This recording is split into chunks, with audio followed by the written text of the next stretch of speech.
Alors, est-ce que vous avez déjà entendu parler de dette sexuelle? Alors, si vous êtes un homme divorcé, que vous souffrez du syndrome du nice guy ou du chic type, c'est peut-être quelque chose qui en fait vous a touché. Les femmes en parlent parfois lors de la phase de dating et c'est un peu une des raisons pour lesquelles parfois certains ressentent une répulsion envers ce qu'elles disent envers les nice guys.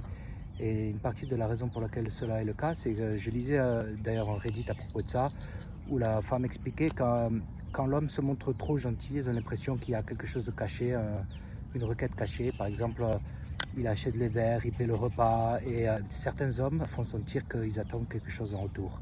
Et en fait, c'est ça un peu la dette sexuelle, et c'est un peu un des problèmes majeurs du chic type ou du nice guy.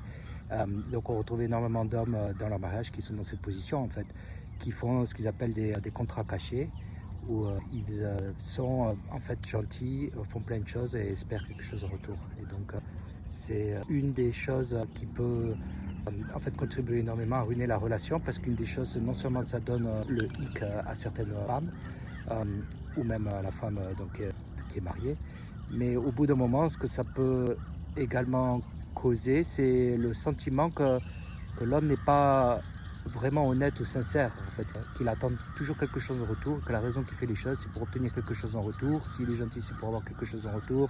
S'il se sacrifie, qu'il fait toutes ces choses, c'est pour avoir quelque chose en retour.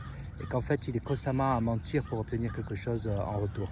Et c'est quelque chose qui peut vraiment détruire la relation, parce que les femmes expriment le sentiment qu'un homme qui vit comme ça, en fait, n'est plus du tout quelqu'un d'honnête et sincère.